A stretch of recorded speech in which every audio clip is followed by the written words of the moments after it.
regard, donc, je vais avoir professionnels. comme invité tout à l'heure aux alentours de 23h un homme, un sportif, un athlète de haut niveau. Ah. Il s'appelle c'est un yogi, c'est pour ça que je dis un athlète de haut niveau qui possède son corps à la perfection. Yogi Koudou, dont vous devez sûrement vous rappeler dans les années 78-80. C'est un noir, 1m85, 80 kg, qui se pliait et qui rentrait dans une boîte en plexiglas de 50 cm de haut sur 40. Non, je m'en rappelle pas, mais ça paraît impressionnant. Et 6 heures. Il a réussi à rester 6 heures dans cette boîte. Ah ouais. Extraordinaire. Boîte hermétique, sans prise d'air, rien. C'est-à-dire que la respiration, il fallait la faire tomber au maximum. Bon. Étonnant.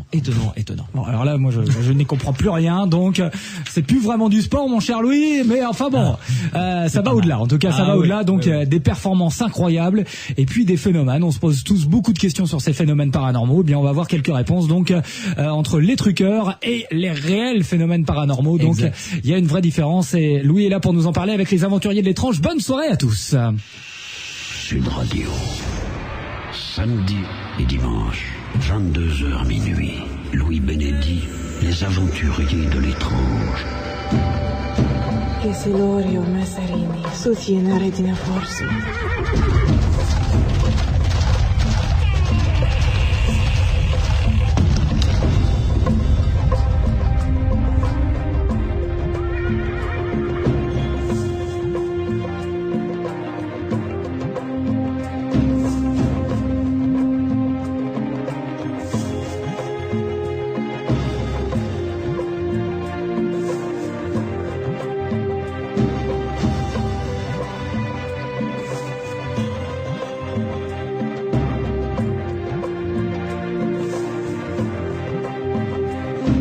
Bonsoir et bienvenue dans les aventuriers de l'étrange sur Sud Radio. Ce soir, je reçois un magicien, un prestidigitateur qui s'est penché sur les phénomènes paranormaux, avec une large ouverture d'esprit, mais aussi avec un esprit affûté, à la recherche de la moindre faille ou escroquerie, bref, avec un esprit sain. Et ce magicien s'appelle Ranky. Bonsoir. Bonsoir. Je suis ravi de vous recevoir pour la deuxième fois dans les aventuriers de l'étrange, sur Sud Radio. Moi aussi, je suis ravi de participer à votre émission. Alors, nous allons nous promener dans les pages de votre livre qui est paru aux éditions Trajectoire, qui s'intitule « Le paranormal de mes yeux vus ». Voilà, le titre veut tout dire et j'ai décidé, pour découvrir votre parcours, de recevoir également à vos côtés des personnes qui vous ont croisé dans ce périple. Nous aurons ainsi le plaisir de croiser le Yogi Koudou dont j'ai parlé à l'instant, que vous avez croisé lors de multiples reprises, lors de nombreux spectacles. Un personnage extraordinaire, Ranky. Tout à fait extraordinaire. Nous recevrons également un collègue à vous, un ami, un autre prestidigitateur, Claude Géraldi, que vous connaissez depuis longtemps également. Et tout à fait extraordinaire aussi. C'est un très grand mentaliste.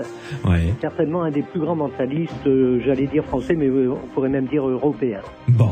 Et d'ailleurs, nous en parlerons lorsqu'il sera à nos côtés d'ici une demi-heure, d'une série de conférences que vous allez proposer. Conférences, spectacles, vous allez aborder ce sujet notamment avec lui. Vous serez tous les deux sur scène. Et d'ailleurs, si ceux et celles qui nous écoutent ont envie d'avoir une conférence qui est en même temps un spectacle avec des personnages exceptionnels, eh bien écoutez, qu'ils n'hésitent pas à nous contacter. Nous transmettrons directement vos coordonnées à ces personnes-là pour vous faire venir dans notre Grand Sud. Vous savez, vous qui nous écoutez, vous pouvez réagir dans cette émission. Le SMS est à votre disposition. À partir de demain, le standard sera également à votre disposition. Mais ce soir, c'est SMS. Vous tapez sur votre portable le mot Sud, vous laissez un espace, vous envoyez votre question, votre réaction au 71 200 et je me ferai un plaisir d'être le porte-voix de vos questions ou de vos réactions à nos invités. Ranky, nous commençons avec vous. Vous allez rester avec nous pendant ces 2 heures, mais vous allez être seul avec nous pendant cette première demi-heure parce que j'aimerais revenir un petit peu sur vos débuts, même repartir jusqu'à votre enfance, puisque vous êtes tombé amoureux de la magie grâce à un spectacle que vous avez vu lorsque vous étiez tout petit. Vous aviez quel âge? Oh, j'avais tout petit, non, mais j'avais 13, 14 ans. Oui, d'accord. Tout petit, évidemment, est un mot fort. Je suis d'accord avec vous. C'est un peu fort, oui. Bon. Et ça a déclenché comme ça en vous tout de suite cette envie de prendre ce chemin? Oui, mais vous savez, il y a beaucoup d'enfants qui, assistant au spectacle d'un illusionniste, veulent faire exactement la même chose. Bien sûr. Et puis, c'est surtout pour découvrir les trucs, pour les connaître. Et bien moi, c'était pas tout à fait ma démarche. C'était surtout pour pouvoir mystifier les spectateurs comme l'avait fait le magicien que je venais de voir. C'est ça qui m'intéressait. Ouais. Je voulais, moi aussi, mystifier les gens. Alors, il faut bien comprendre qu'un spectacle de magie, comme vous venez de le dire, c'est la volonté et le plaisir qu'a un professionnel, un artiste, un prestidigitateur comme vous, à mystifier les gens. Et d'un autre sens, d'ailleurs, vous l'expliquez clairement dans votre livre, le public est là pour prendre du plaisir à être mystifié tout en le sachant, évidemment. Voilà, bien sûr, c'est une entente tacite entre l'illusionniste et le spectateur. Le spectateur est content d'être berné, et puis nous, on est content de le berner. Voilà, c'est une entente tacite. Oui, mais là, tout est clair, je veux dire, dès le départ. Voilà, nous sommes des menteurs et nous le disons d'emblée, nous disons voilà, mesdames et messieurs, je vais avoir le plaisir d'effectuer devant vous quelques tours de magie. Je suis un menteur, je vais essayer de vous tromper, mais c'est pour votre plaisir. Voilà, tout est truqué, vous allez voir, on va s'amuser tous ensemble. Exactement. Voilà le but. Mais là où votre personnalité devient franchement intéressante, c'est que vous vous êtes aperçu que vous avez vous-même quelques talents qui ne relèvent pas de la prestidigitation. Bah oui, c'est vrai. Moi, je pensais que ça faisait partie inhérente de ma vie. Ouais. Parce que lorsque j'étais petit et que je m'amusais à faire des tours de magie comme ça, d'ailleurs mon père était musicien et jouait dans les bals musettes, vous savez, il avait une casquette, un bout de mégot et un accordéon. Ouais. Et c'est comme ça que j'ai commencé d'ailleurs. Il m'avait dit, écoute, viens, je tapais sur la batterie et puis de temps en temps on s'arrêtait et puis je faisais un petit tour de magie et puis ça m'amusait beaucoup. Mais à la maison, quand je rentrais à la maison, ma maman, elle avait un jeu de cartes, de tarot, et il y avait énormément de voisins et de voisines qui venaient. Maintenant, je sais ces gens-là venaient la consulter, si vous voulez, Ouais. mais elle faisait ça gentiment, elle n'était pas professionnelle, elle s'amusait à faire les cartes. Et je m'apercevais que ce qu'elle disait intéressait énormément ces gens-là, parce qu'elle disait des vérités. Et je m'apercevais en même temps que moi-même, j'étais capable de dire des vérités, et même sans les cartes. C'était très curieux. D'un côté, je faisais de la magie, je savais que c'était complètement truqué, que c'était pour s'amuser. Et d'un autre côté, j'arrivais à lire sur la tête des gens s'ils étaient méchants, gentils, s'ils allaient nous voler, s'ils nous allaient nous mentir, C'était très curieux. Je savais même s'ils allaient tomber malades, s'ils l'étaient malades. Oui. Et je savais même, vers 14 ans, je savais d'avance quand les gens allaient mourir. Ça me faisait très peur. Oui, ça je comprends, oui. Vous pouvez nous citer un ou deux exemples de moments où vous avez senti ce genre de perception? Ah oui, mais c'est-à-dire que je me refusais. Ça s'est produit tout au long de mon existence, mais tout au long de mon existence. Et, ensuite, même à 30 ans, à 40 ans, à 50 ans, je suis encore un peu plus âgé que ça maintenant. Je suis né le 24 décembre, c'est peut-être un signe, ça aussi, je ne sais pas. Je suis né le 24 décembre 1938, vous voyez, pour rien vous cacher. Et donc, même maintenant, j'ai toujours ce genre de voyance, de prémonition, ça m'arrive sans arrêt. Ouais. Et là, dans mon bouquin, d'ailleurs, je cite des choses comme ça qui font peur. Puisque, par exemple, vous étiez, je crois, dans une des situations que vous citez, en train d'arroser vos plantes. Ah oui, effectivement, oui, je me souvenais plus, vous me rappelez ça, je l'ai écrit dans mon bouquin, j'ai vu un monsieur qui s'amenait, j'étais en train d'arroser mon jardin, j'ai un petit jardin sur la rue, et puis il y avait deux messieurs qui s'approchaient, Ça s'est produit à plusieurs reprises. Ouais. Et j'ai vu un monsieur qui passait devant moi et qui semblait marcher à 30 ou 40 centimètres au-dessus du sol. C'était quand même bizarre. Je me suis dit, j'ai pas pris de cachet, je ne suis pas sous médicaments. Que se passe-t-il? Mon jet d'eau a dévié, je l'ai arrosé plus ou moins dans la figure. Il n'a pas bougé, pas du tout. Il n'a pas bronché, il est passé devant moi, imperturbable, et il s'est éloigné, et il était toujours à 30 ou 40 centimètres au-dessus du sol. J'ai eu l'impression subite que ce monsieur n'était plus sur Terre, qu'il était déjà dans l'au-delà, qu'il était mort, qu'il était décédé. Et le lendemain matin, nous avons appris qu'il s'agissait d'ailleurs d'un médecin, un médecin de la ville où j'habite, le docteur Brochard, car ce que je vous raconte, c'est la pure vérité. Le docteur Brochard était un médecin très connu de Bonneuil-sur-Marne où j'habite, et le lendemain matin, le docteur Brochard, tout le monde a appris son décès par crise cardiaque. Ouais. C'est très curieux, ça me fait un petit peu peur. Et c'est sans arrêt, j'ai toujours connu ce genre de phénomène.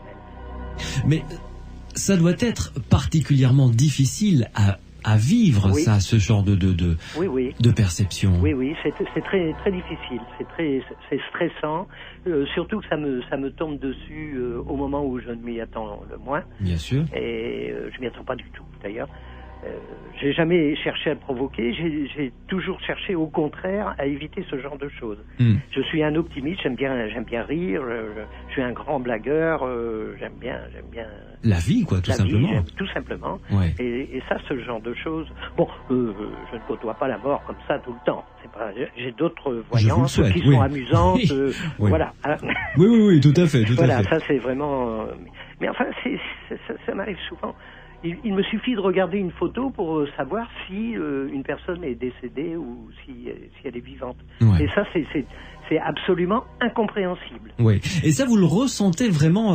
C'est viscéral. Voilà. C'est viscéral.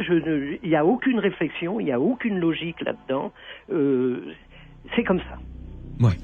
Et alors, pour comprendre, pour continuer sur ce phénomène de voyance, parce que vous aviez envie de comprendre comment fonctionne ce phénomène de voyance, bien sûr, et de comprendre un petit peu ce milieu, vous avez décidé de monter un cabinet de voyance afin d'expérimenter, sans demander d'argent d'ailleurs. Oui, mais alors ça date de la période où j'avais décidé en tant qu'illusionniste de monter un comité d'expertise des phénomènes paranormaux, qui concernerait aussi bien la psychokinèse maintenant, la voyance, la psychométrie, enfin tout ce qu'on veut. Et à l'époque, j'avais une copine, j'habitais dans le Faubourg Saint-Denis, j'avais une copine qui s'était fait arnaquer, c'est le mot, par un groupe de voyants. Il y avait une magnétiseuse là-dedans, il y avait un gourou, il y avait... ils s'étaient tous groupés. Ouais, des gens sans scrupules, hein, vraiment. Ah oui, complètement. Il l'avait arnaqué. Il lui avait volé tout son argent. Elle ne pouvait plus payer son loyer, rien du tout. Elle était dans un état désespéré. Elle avait des enfants en bas âge. Elle ne pouvait même plus les nourrir. Il y avait les huissiers à sa porte. Et je m'étais dit, c'est pas possible, une chose pareille. Et je savais, à côté, qu'il existait des voyants... honnête, je le savais. D'ailleurs, moi, ce qui m'arrivait, je savais bien que c'était quelque chose de réel. Et donc, je me disais, il peut exister des voyants ayant pignon sur rue et qui sont honnêtes. Mais là, cette copine était tombée sur un groupe d'arnaqueurs et je m'étais dit, il faut absolument que je mette les pieds là-dedans pour voir ce qui se passe. Et effectivement, je m'étais mis en tête d'ouvrir un cabinet pour voir exactement jusqu'où on pouvait aller là-dedans. Ouais.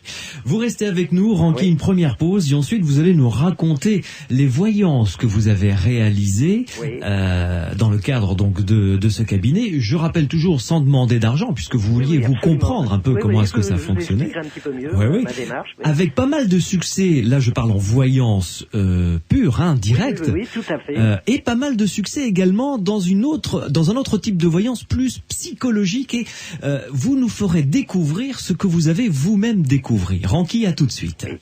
Sud Radio, les aventuriers de l'étrange. Les aventuriers de l'étrange sur Sud Radio ce soir avec un magicien, un prestidigitateur, Ranky, qui a écrit ce livre aux éditions Trajectoire, Le paranormal de mes yeux vus. Il a arpenté le monde du paranormal avec son regard aguerri de professionnel.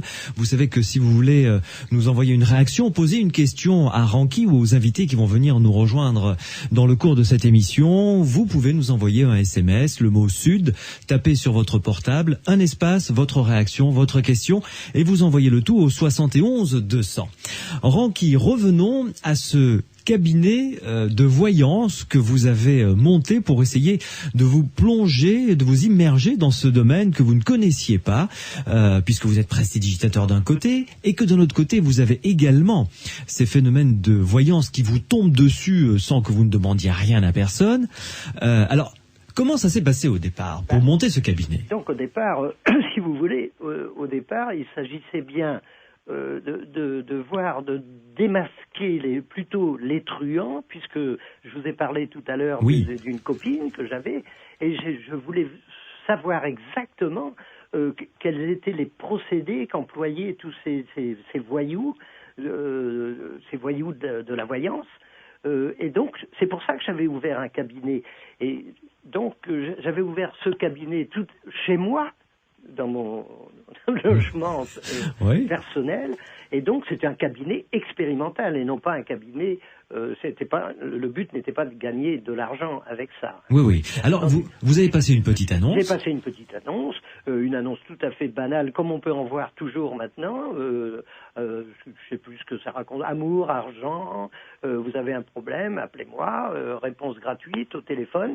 Donc voilà, c'est tout. Alors, j'ai été pris à mon propre piège parce que ce fut un véritable raz-de-marée. Oui. Je m'attendais pas à une telle demande. Oui. Et alors, vous avez réussi, comment dirais-je, au téléphone, à avoir une acuité auditive au téléphone, qui fait que au son de la voix, vous étiez capable d'avoir déjà une certaine un contour de la personne. Oui, oui. Non seulement j'ai été pris au... Et le prénom. Oui, oui, bien sûr. On a tous, vous savez, on a tous un espèce de petit agenda dans son cerveau. Tous, tout le monde. On a une dizaine de voix, 7-8 voix que l'on connaît. Ouais. Lorsque la personne vous appelle, tiens, salut Jean-Pierre, Nathalie, on reconnaît les gens.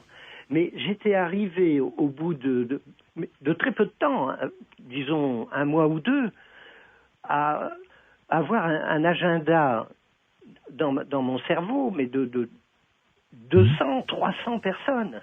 Ouais. C'était quelque chose d'extraordinaire. Vous aviez une banque de données vocales qui vous permettait à chaque fois de cadrer la personne que vous aviez au bout du fil. À chaque fois. Je reconnaissais la personne et ensuite, je ne sais pas ce qui s'est produit, je n'avais même plus besoin de reconnaître une personne. Dès que l'on m'appelait, simple par téléphone, je savais si la personne était menteuse, si elle souffrait de tel mal et à quel endroit même. C'était devenu infernal. Mais alors là, vous l'expliquez comment ça, ce type de... Est-ce que c'est de la voyance pure ou est-ce que c'est de la psychologie très fine ou tout un tas de bribes que votre inconscient emmagasiné, analysé à votre insu donc? Moi, je serais tenté de dire que j'ai eu une vie tout à fait ordinaire. J'ai été élevé par des parents très simples. Je crois... si je voulais trouver une espèce d'explication, je dirais que je suis comme une batterie d'automobile, un accumulateur. J'emmagasine, même maintenant, quotidiennement, des messages, inconsciemment. Je suis un accumulateur. J'emmagasine continuellement des choses et je les redistribue spontanément à un moment précis. Je sais pas, je suis né avec une foule de connaissances, je vous répète, certainement hérité de mes parents, c'est dissimulé dans l'inconscient, c'est toujours prêt à sortir de moi. J'ai conservé comme des instincts qui sont primaires, dont la naissance nous dote tous, hein, de ces choses-là. Je sais pas bien expliquer ça. Ouais. Alors, moi, je ne veux pas m'éloigner de la vie, de la vie profonde. Je cherche à utiliser les capacités de générosité. J'écoute mon prochain. Je vis dans l'émotion. Voilà, c'est ça. Hein. Oui. Vous savez, la société maintenant, elle matérialise trop les choses. Tout le monde est robotisé, etc. Moi, j'essaye de me rapprocher. La société coupe l'homme de la nature. Et, bon, je crois que je suis près de la vie. C'est une explication un peu bébête. Non, c'est pas bête du tout. Ah bon. Au contraire. Voilà. Je me désolidarise de la société que l'on veut nous donner. Oui. Alors, donnez-nous un exemple, parce que ça, je veux absolument que vous nous le racontiez, de voyance. Alors là, en revanche, la personne est venue vous voir, une jeune femme, et vous lui avez dit, elle s'est assise et vous lui avez tout déballé. Sans que même qu'elle ouvre la bouche. Oui, mais ça arrivait souvent, je vois pas de quoi vous Alors, cette histoire d'immeuble, par exemple. Elle voulait acheter, vous l'avez dit, vous allez acheter un immeuble. Ah, il s'agit de cette petite jeune femme antillaise. Exact. Nommée Rosette. Exact. Ouais, ça, vous me prenez un petit peu au dépourvu, mais je me rappelle très bien ça. Alors là, il y a de quoi devenir fou. Ce qui m'est arrivé, là, c'est quand même absolument extraordinaire. C'est une petite jeune femme qui s'est présentée un jour. J'avais fait une demande dans un hôpital. J'étais rentré dans cet hôpital, j'avais été voir le chef de service, qui était le professeur Huguenard, à l'hôpital Henri Mondor, et je voulais travailler avec lui au niveau de l'astrologie, etc., savoir si c'était réel que les gens, par exemple, du signe... De tel ou tel signe, avaient des maladies de reins plus fréquentes. Bon, ce monsieur a bien voulu m'aider, etc. Et cette demoiselle Rosette était une infirmière. Ça l'avait intéressée. Elle était venue me voir. Elle s'était donc assise devant moi. Elle n'avait pas prononcé un seul mot. Et je lui ai effectivement déballé tout ce qui allait lui arriver. Et notamment qu'elle allait acheter un immeuble. Elle qui n'avait pas un sou. Et qui avait des problèmes financiers à cause d'un pavillon qu'elle avait acheté. Elle avait acheté un pavillon, elle avait d'énormes problèmes. Elle avait acheté une voiture, un 4x4, c'était au-dessus de ses forces. Et elle me dit, mais c'est impossible. Quel bien immobilier, je peux déjà pas faire face à ce que j'ai, c'est inimaginable. Vous me racontez des bêtises. Alors je lui dis, écoutez, vous allez vous taire, on va continuer l'expérimentation. Et puis vous me direz après. Mais elle me dit, mais qu'est-ce que je vais faire de cet immeuble? Alors moi je lui dis carrément, vous allez monter un cabinet d'infirmière. Voilà. C'est pas possible. J'ai dit si, vous allez rencontrer une collègue, vous allez monter ce cabinet ensemble. Ensuite vous ne vous entendrez pas, votre collègue va s'en aller. Alors elle me dit, mais c'est impossible, de toute façon pas là où j'habite, c'est impossible. Elle habitait Vigneux à l'époque. Je lui dis non, c'est pas à Vigneux, mais c'est à Montgeron. Je sais pas pourquoi je lui ai raconté ça. Rue des Chalands. En plus. Oui, ou quelque chose comme ça.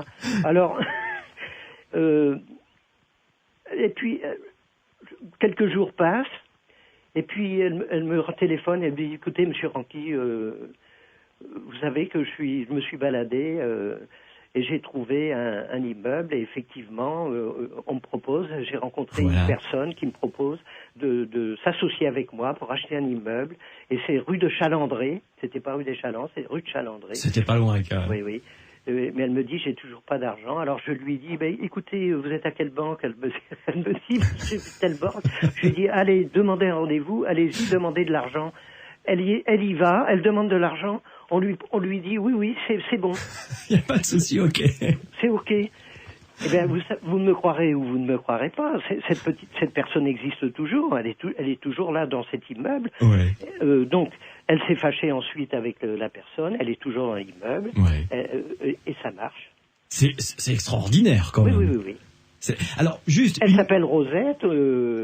Si quelqu'un veut se faire soigner, on peut y aller. Hein. Je donne l'adresse. Et c'est parfaitement authentique. Oui. Alors, à titre personnel, Ranky, Oui. est-ce que vous avez vécu un phénomène paranormal lors d'un de vos spectacles? Oui, ça m'est arrivé. Ah oui? Oui, bien sûr. C'est aléatoire. Ça m'est arrivé plusieurs fois. Vous me dites un phénomène, non, ça m'est arrivé plusieurs fois. On avait un petit numéro avec mon épouse Blondine. On finissait toujours notre petit numéro de télépathie. Ouais.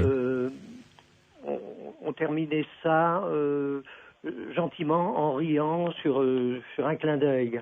Mhm. Et très souvent, après ce clin d'œil, eh bien, c'est surtout à mon épouse que ça arrivait en plus. D'accord. Elle arrivait à faire, elle aussi, une espèce de voyance. Et tout le monde venait un petit peu la consulter. Ce qui est extraordinaire avec mon épouse, c'est que le matin, quand elle se réveille, elle me dit « Oh bah tu sais pas à quoi j'ai rêvé ?» Je lui dis « Non. » Alors elle commence à me raconter son rêve, je lui dis « Tais-toi ». Et je continue de lui raconter le rêve qu'elle commençait à me raconter. D'accord. On a fait le même rêve, ça arrive à longueur d'année. C'est extraordinaire, c'est paranormal cette affaire-là. C'est surtout très poétique. C'est poétique, mais c'est paranormal un petit peu. Ou alors c'est parce qu'on s'aime beaucoup, et Oui. ça fait longtemps qu'on est ensemble. Ouais. Mais donc les phénomènes télépathiques, je vous confirme que ça se produisait assez rarement, mais quand même. Mais quand même, ça vous est arrivé lors de spectacles. Lors de spectacles, oui. Ouais. On emploie des codes, évidemment. On a des. Vous avez des trucs. Oui. Mais indépendamment des codes, eh bien, il arrivait que on pratiquait. Il arrivait qu'on ait un véritable phénomène. Oui, vraiment de la. Oui. Ça arrive à d'autres personnes. On a des collègues. Même Mireille Miroska, avec qui nous avons travaillé, et qui étaient des grands truqueurs, qui avaient un code absolument fantastique, m'ont avoué un jour, nous travaillions en Suisse, il m'a dit c'est extraordinaire parce que j'ose même pas le dire, mais avec mon épouse, il nous arrive sans arrêt comme ça des phénomènes télépathiques réels. Oui. Ça arrive aussi à Oshan et Naga, qui sont des grands télépathes de spectacle. Oui. Et des fois, ça s'enclenche comme ça, sans utiliser les codes. Tout à fait. Ouais.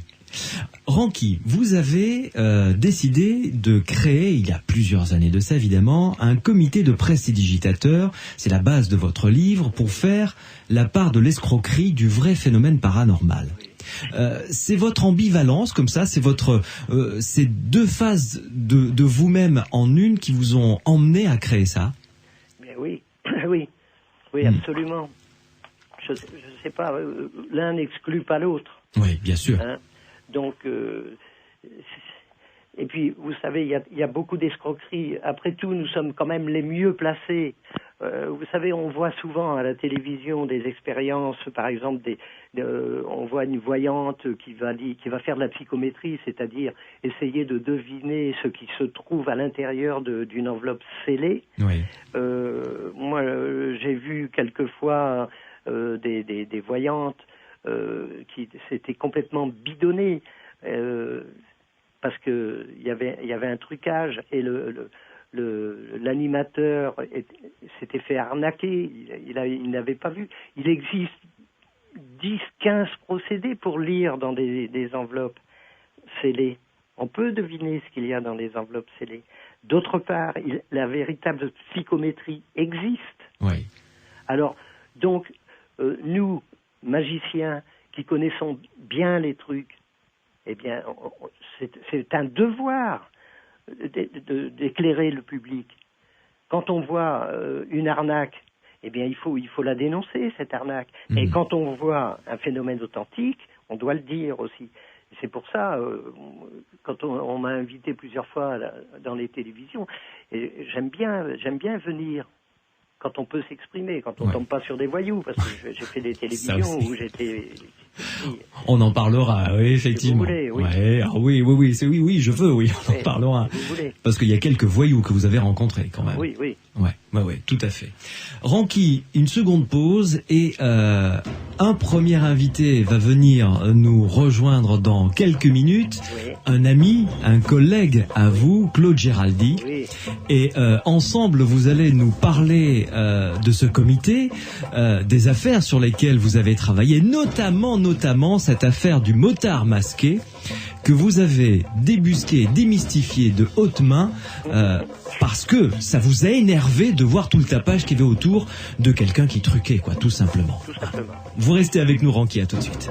Sud Radio, les aventuriers de l'étrange.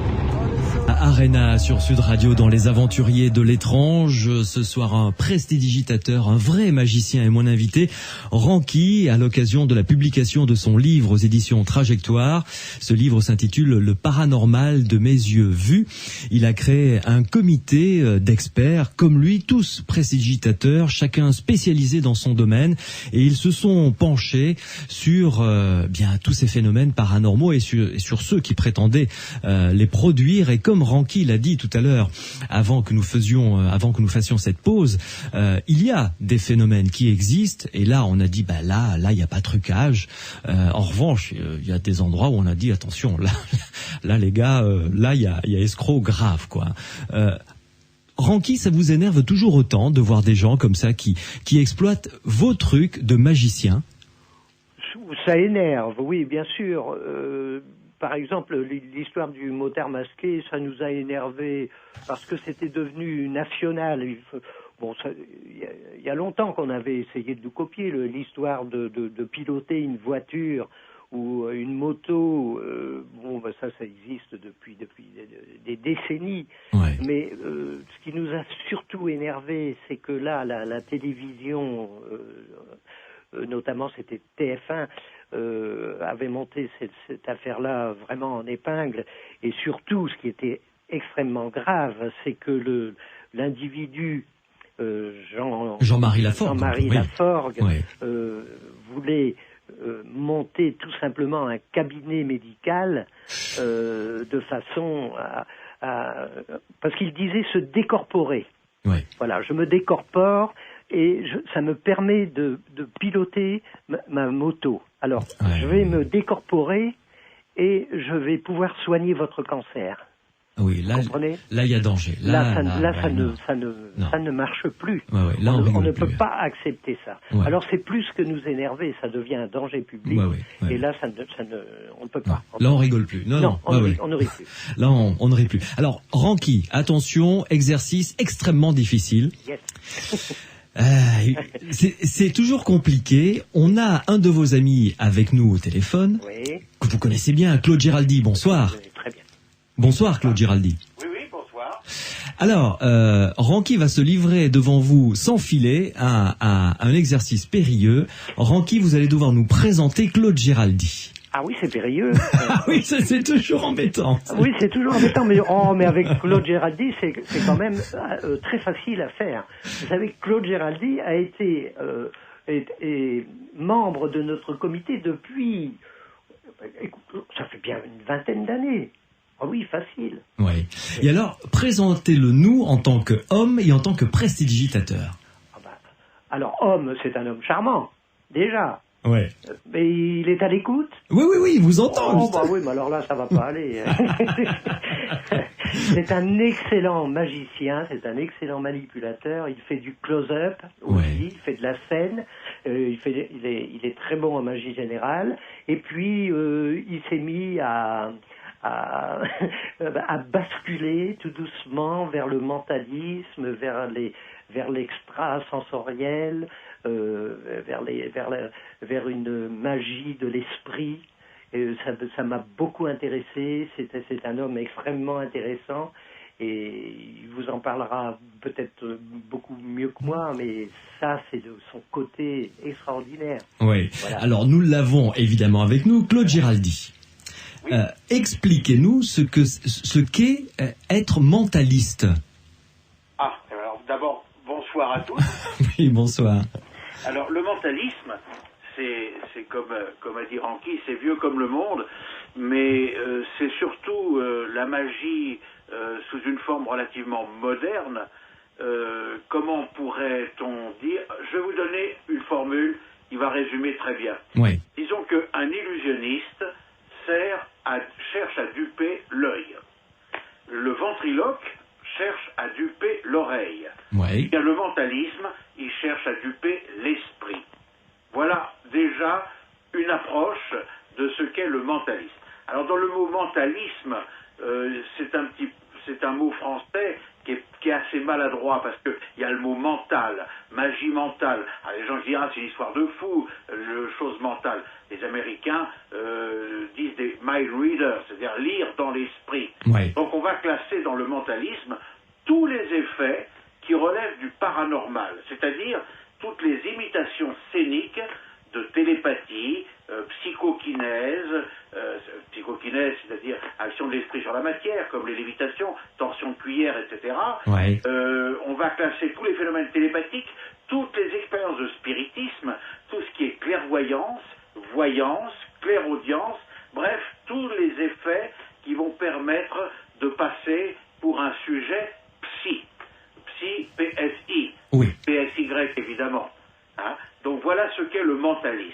Alors Claude Géraldi, j'ai en tête ce numéro, qui moi me laisse toujours baba, c'est-à-dire que le magicien est sur scène et son assistante ou son assistant descend dans la foule, dans la fosse, prend quelqu'un au hasard, prend sa carte d'identité dans son portefeuille et là le magicien se concentre et dit ce qu'il y a sur cette carte d'identité, le numéro, l'adresse, tout ça, évidemment sans aucune erreur.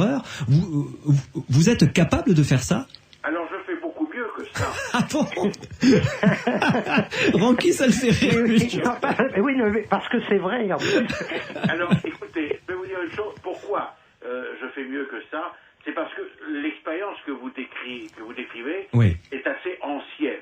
Il y a des siècles que les numéros de transmission de pensée au music hall existent. On en retrouve des traces au XVIIIe siècle dans les archives d'histoire de la prestidigitation. Il y a toujours eu des faux médiums, il y a toujours eu des codes, il y a toujours eu des connivences entre partenaires. Ouais. Alors pourquoi je dis que je fais mieux?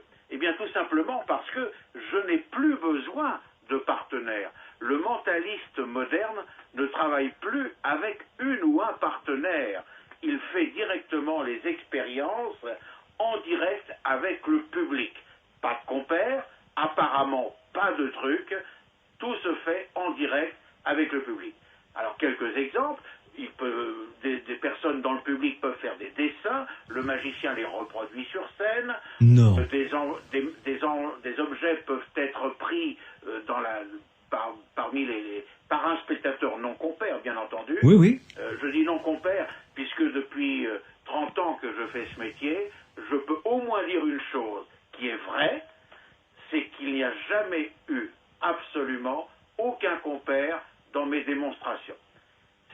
C'est là d'ailleurs tout l'art de l'artiste, parce que prendre un compère c'est facile, il suffit d'être en connivence, et là il n'y a plus de spectacle, il n'y a plus d'art, il n'y a plus de métier, puisqu'il suffit à ce moment-là, c'est facile, n'importe qui est capable de dire, bon ben voilà, vous allez, dites-moi ce que vous avez dans les poches, dans 10 minutes je vous le redirai, et vous me direz c'est exact, Ouais. c'est pas du music hall, c'est pas de l'artistique, c'est rien du tout. Le mentalisme se sert de technologies très variées, qui sont souvent basées sur la psychologie, l'observation, mais également des sciences absolument extraordinaires de manipulation mentale. Et là, ce mot est très important parce que c'est vraiment tout un art, le mentalisme. C'est pas seulement de faire des expériences de magie comme ça avec des trucs. Il y a toute une manipulation dans le discours, dans la présentation des expériences. Ouais. Font croire au public des choses que vous ne faites pas, que vous ne dites pas, mais par un langage et des mots appropriés, vous allez vraiment manipuler le public. Alors, on a, Claude Géraldi, on a un SMS qui vient d'arriver. Oui. C'est, comment s'appelle, Jean-Philippe de Mont-de-Marsan qui nous a envoyé ce SMS qui dit, est-ce que vous pouvez nous expliquer un truc? Évidemment, c'est tout à chaque fois, c'est ce qu'on demande à un prestidigitateur, évidemment. Alors un prestidigitateur, en fin de compte, il n'a pas besoin d'expliquer de trucs, puisqu'un prestidigitateur ne se sert pas de trucs. il se sert uniquement de l'habileté manuelle. Presti égale doigt, oui. Donc c'est de la manipulation. Donc un prestidigitateur, lorsqu'il va vous montrer des manipulations de cartes, de boules, de pièces ou de cigarettes, il a travaillé pendant des années avec ses articulations, avec ses passes, avec justement ses routines pour créer l'illusion de l'œil. Eh bien le mentaliste, lui, va travailler d'autres manipulations qui sont celles de l'esprit. Et là, il est très difficile de vous dévoiler le truc, parce que justement, la plupart du temps, il n'y en a pas. C'est-à-dire, le truc, c'est du travail. Voilà, le truc, c'est du travail, mais c'est aussi, le truc, c'est le truc de tous les jours. Ouais. C'est le truc utilisé par les voyants. C'est-à-dire donner des... Il y a effectivement un certain nombre d'outils. On appelle ça aller à la pêche, on peut des informations, oui. L'observation, la manière de présenter les choses. Voilà, le truc, il réside dans la subtilité de la psychologie. Oui, ce que je comprends en tout cas, Claude Giraldi, à travers votre réponse, c'est que vous n'avez pas répondu à ma question ou à celle de question de Jean-Philippe de Mont-de-Marsan. Bravo. Déjà, ça, c'est un bon point. Alors, quand on demande à un magicien, on va dire à ce monsieur, d'une manière très simple, puisqu'il envoie un SMS, est-ce qu'il sait garder un secret? Je suis certain qu'il va pouvoir me répondre oui, je sais garder un secret. Évidemment. Eh bien, le magicien va répondre moi aussi. Bravo, 1-0, rien à dire. Ok, très bien. Ranky, revenons quand même à cette histoire. Vous en avez appris, là. Hein, oh bah, à fond. J'ai bien fait de me lever ce matin. Oui. Ah, il ne reste plus à Jean-Philippe que de s'inscrire dans une école et de travailler. Quand il aura fait une dizaine d'années... On en reparlera. Ok. Ranky, revenons quand même à Jean-Marie Laforgue. Ah oui. Il y a cette histoire de motard masqué. Oui. Ça s'est passé donc sur TF1 à cette époque-là, et on l'a vu piloter. Donc c'est une émission que vous avez vue, Claude Giraldi aussi à la télé. Je me rappelle l'avoir vu également. Donc Claude Giraldi avec des cotons sur les yeux, avec un bandeau, avec une cagoule, etc. Se balader visiblement sans aucune gêne, alors qu'il avait les yeux totalement bandés et qu'il était dans l'impossibilité, croyons-nous, de voir. C'est ça, oui. Bien. Alors, vous avez tout de suite senti le coup. Oui, bien sûr, puisque, si vous voulez, il pratiquait exactement de la même façon qu'un illusionniste, mais comme nous sommes des gens honnêtes, on n'allait pas le dénoncer sans preuve, donc oui.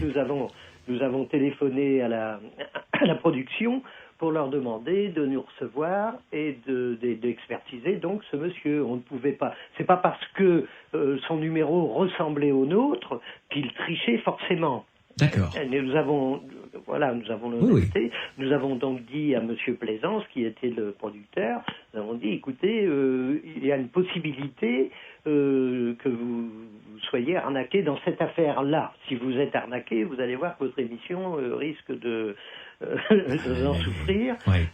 Si vous voulez, nous allons venir. D'ailleurs, Giraldi était présent dans le comité. Il y avait Pierre Edernac aussi, qui est un grand monsieur de l'illusion. Et M. Plaisance ne souhaitait pas nous recevoir. Ils sont partis du principe, avec Alexandre Balou qui était l'animateur, ils sont partis du fait que Jean-Marie Laforgue était un phénomène de psy authentique. C'était pas du tout notre avis. On a dit, écoutez, laissez-nous regarder, laissez-nous expertiser ce monsieur. Alors on nous mettait à la porte, on rentrait par la fenêtre, et puis il y a eu ni cesse ni fin de prouver la supercherie. Oui. Claude Giraldi, vous étiez, avec Ranky pour monter cette contre-expérience. Vous avez réussi à convaincre Jean-Marie Laforgue de participer à cette contre-expérience. Ben, écoutez, c'est assez logique dans la mesure où Jean-Marie Laforgue prétend faire quelque chose sans trucage. Nous, on est à la disposition de la personne qui se prétend médium. On n'empêche pas la personne de faire son expérience. C'est déjà la toute première différence avec d'autres magiciens qui empêchent les médiums d'agir et ensuite disent, voyez, il n'a pas pu le faire. Ce qui n'est pas forcément la meilleure démarche, puisque le médium peut toujours répondre à ce moment-là, eh bien, ce n'est pas parce que je n'ai pas pu le faire que je ne suis pas capable de le faire. Et là, on tourne en rond. Ouais. Donc, en fin de compte, la clé, c'est de laisser faire, dans les conditions que souhaite faire le médium sa démonstration, de ne pas l'empêcher, mais par contre, de vérifier qu'il ne peut pas y avoir l'ombre d'un trucage. Alors, évidemment, on était un petit peu aidé quand même, dans la mesure où cette expérience qui s'appelle l'homme radar est assez connue des magiciens. Moi-même, j'ai dû le faire au moins une 50aine de fois en plusieurs années. Ouais.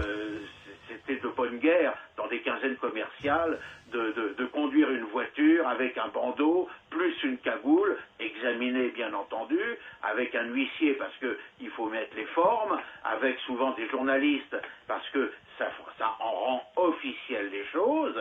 Et justement, ensuite, après, on peut faire la publicité, la voiture X qui se conduit les yeux bandés, vous voyez. Donc on peut...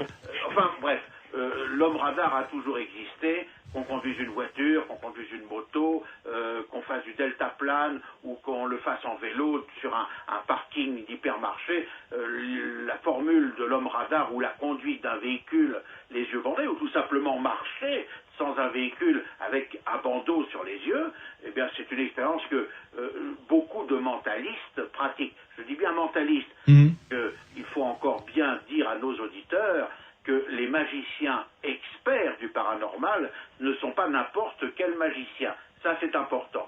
Parce qu'un magicien qui fait des colombes, des foulards, etc., c'est peut-être un bon magicien, mais il n'est pas spécialiste des effets paranormaux. Oui, oui. Donc, il faut vraiment trouver des personnes dont le métier est de reproduire des effets paranormaux sur scène pour justement authentifier les médiums, les sujets qui prétendent avoir les pouvoirs de le faire. Ouais. Alors, racontez-nous cette contre-expertise que finalement Jean-Marie Laforgue a acceptée et toute sa mise en place et sa finalité évidemment.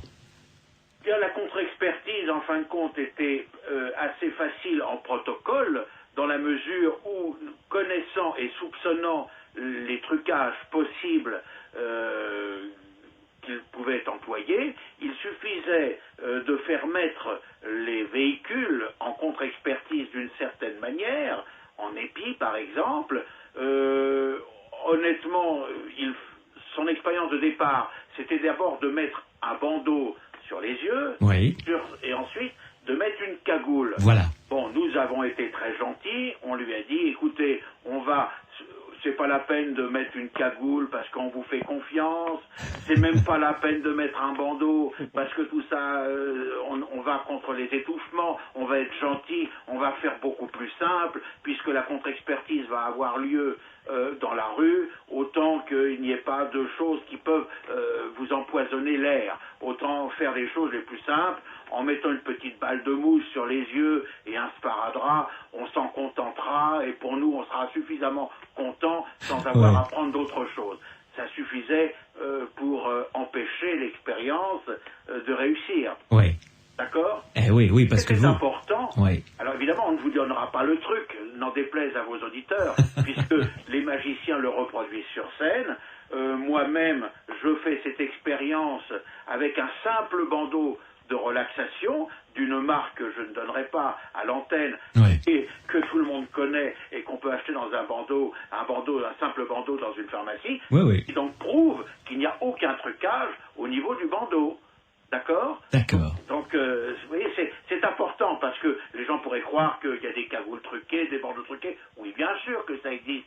Mais maintenant, les moyens modernes reposent sur d'autres astuces, beaucoup plus subtiles, et c'est pour ça qu'on peut faire vérifier auprès d'un huissier le matériel, tout simplement parce qu'il n'y a rien à voir. Et l'huissier va se contenter de dire « j'atteste que je n'ai pas vu de trucage ». Ça, tout le monde sera content. Et l'artiste est très content parce qu'il se sert de l'huissier pour faire authentifier quelque chose qui n'a strictement rien à voir avec l'expérience, et c'est une manière de plus de tromper le public. Alors évidemment, en spectacle, on peut le tromper amicalement. Bien sûr. Lorsque on n'est pas dans le spectacle, la tromperie, s'avère un petit peu plus compliqué. Mais alors, une fois que Jean-Marie Laforgue s'est retrouvé avec ses balles de mousse, une sur chaque œil et un sparadrap, Oui. Il a enfourché sa Non, moto. il n'a pas enfourché parce qu'il avait besoin de se concentrer, ce D'accord. qui est normal, Normal. puisque c'est une personne qui voulait se décorporer ou qui avait besoin de faire une sorte de respiration pendant un quart d'heure ou 20 minutes. Donc il est entré dans une sorte de véhicule pour s'asseoir et se mettre dans un état qui permettait justement de faire cette expérience. Oui. L'erreur à ne pas commettre serait été de lui interdire de procéder de la manière dont lui l'avait dit. D'accord. En fin de compte, on s'est bien gardé de s'en défendre. Mhm. On l'a laissé se reposer. Je suis monté à côté de lui, évidemment, pour être sûr que tout reste en place sur les yeux, parce que on peut parfaitement faire des techniques respiratoires. On n'a pas besoin pour cela de toucher au sparadrap. Ouais, Ça ouais, ne ouais. sert à rien. Oui. Hein. D'autant plus que le sparadrap ne gênait pas au niveau De la respiration. nasale. Donc on l'a laissé tranquillement respirer, se concentrer, faire ce qu'il souhaitait, jusqu'au moment où il décidait de dire « Ok, je suis prêt à monter sur la moto ». Bon. La moto a dû faire 2,50 m, et ensuite, voilà, ça n'a pas été plus loin. Mais je pense que... Il est rentré dans une voiture. Il est rentré, oui, mais honnêtement, nous savions que ça ne pouvait pas marcher, et je pense que lui-même a joué le jeu jusqu'au bout, parce que perdu pour perdu, il s'est dit, allez, allons-y, à moi de faire attention de ne pas me casser quelque chose, donc allez, allons, voilà. On Ouais. a même payé le luxe d'être un peu plus médium que lui, puisque nous avons remis au producteur une prédiction écrite de notre main, dans lequel on allait donner à l'avance les arguments que M. Laforgue allait ensuite dire, manque de concentration de sa part, pas en forme ce jour-là, etc. Et on avait donc prévu et prédit par écrit les formulations qu'il donnerait à la fin de l'émission pour justifier l'échec ou disons la non-réussite de l'expérience auquel nous assistions. Vous voyez comme quoi on avait quand même une certaine forme d'habitude pour prédire. Ouais. Et alors, une fois que, évidemment, il est rentré dans une voiture, Dans la voiture du producteur, d'ailleurs. Il va être content, le Oui, parce que producteur. le producteur, il était persuadé jusqu'au bout que Jean-Marie Laforgue était un authentique sujet psy. Alors je lui ai dit, bien, puisque c'est ça, nous allons mettre votre C'est votre voiture qui va... oui, on va mettre votre voiture personnelle, qui était un superbe 4x4 flambant neuf, rouge. Alors on a mis ce 4x4 en travers de la route, et voilà, boum.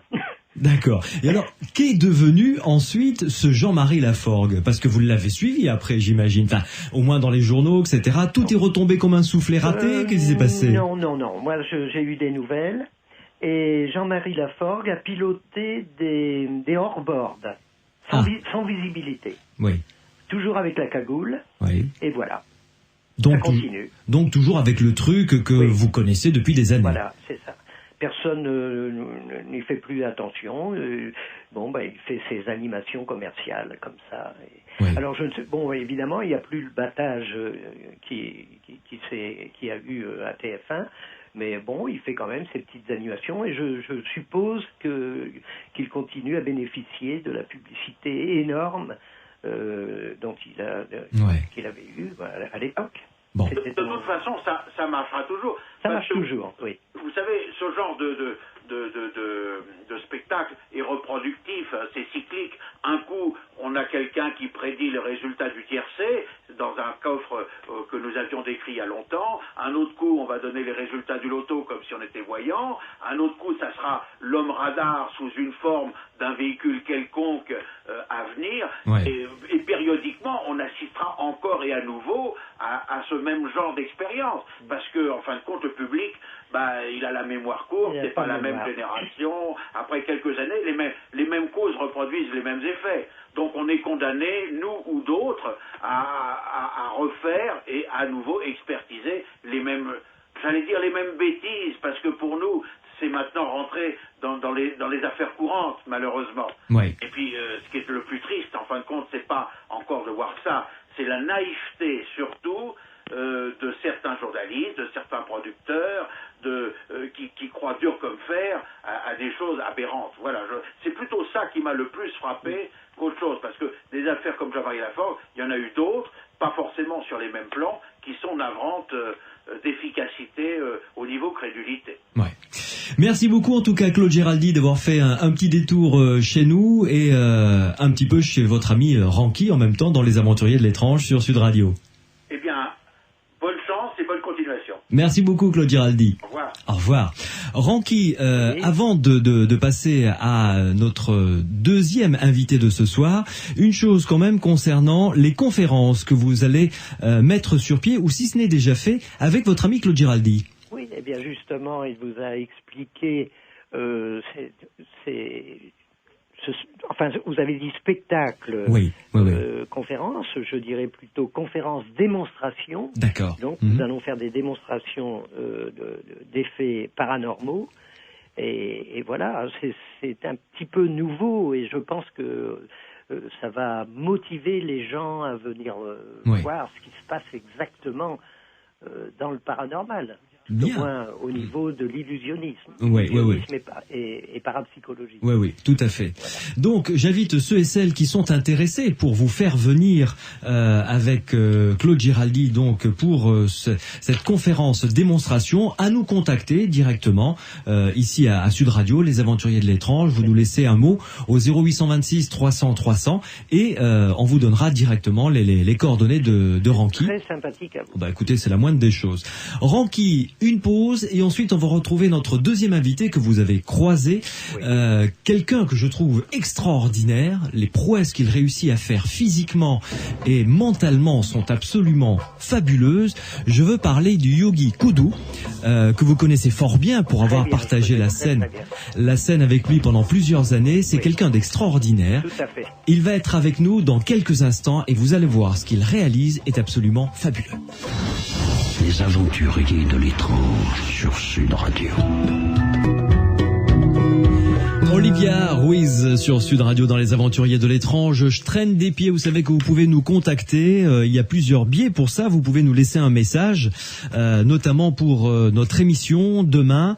Si vous avez eu des contacts avec des personnes décédées, ce sera le sujet des Aventuriers de l'étrange demain dimanche de 22h à minuit. Vous pouvez nous laisser un message avec vos coordonnées, une partie de votre témoignage sur notre boîte vocale au 0826 300 300. Ça n'est pas un numéro surtaxé, je m'empresse de vous le dire. 0826 300 300. Vous pouvez également nous envoyer un SMS Sud, un espace, votre question, votre réaction à notre invité de ce soir, Ranky, ou à celui qui va venir le rejoindre dans quelques minutes, le Yogi Koudou. Donc vous tapez Sud, un espace, une question, une réaction, vous envoyez le tout au 71 200 ou vous pouvez nous écrire également par SMS. La boîte mail des Aventuriers de l'étrange, c'est simple, c'est étrange au singulier, étrange@sudradio.fr. Vous nous envoyez tout ça et ça nous arrive, on vous répond évidemment sans aucun problème. Les Aventuriers de l'étrange sur Sud Radio. Ranky, l'auteur d'un livre tout à fait passionnant que je vous recommande, qui s'intitule Le paranormal de mes yeux vus, aux éditions Trajectoire, est mon invité ce soir dans Les Aventuriers de l'étrange. Ranky, nous accueillons quelqu'un que vous connaissez fort bien, que vous aimez beaucoup. C'est le Yogi Koudou. Yogi Koudou est avec nous. Bonsoir. Bonsoir. Merci de nous rejoindre. Vous habitez dans l'Ardèche, hein, c'est ça ? Ah non, pas du tout. C'est un stage que vous êtes en train de faire, pardon.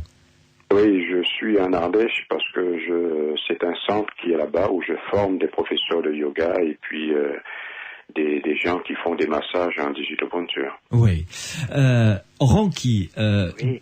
vous allez avoir la lourde tâche, comme pour Claude Géraldy, vous me voyez venir avec mes gros sabots, de présenter le Yogi Koudou que vous connaissez depuis fort longtemps. Oui. Alors là, je dois dire une chose, je suis très ému.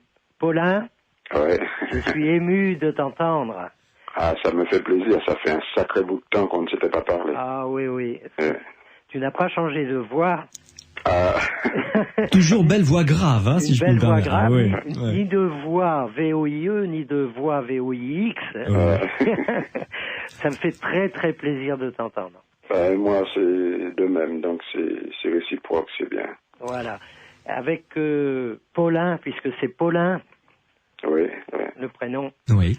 Avec Paulin, nous avons tourné pas mal dans le Festival mondial de la magie organisé par André Sans-Laville, qui était André Sans-Laville, Monsieur Fantastique. Monsieur Fantastique, qui est le créateur du Festival mondial de la magie, qui était produit, donné à l'Olympia Bruno Cocatrix tous les ans. Oui. Et ensuite, ce festival partait dans le monde entier avec ces artistes. J'ai eu l'honneur d'en faire partie 4 années de suite, et c'est donc là que j'ai pu connaître Paulin Koudou et tourner avec lui.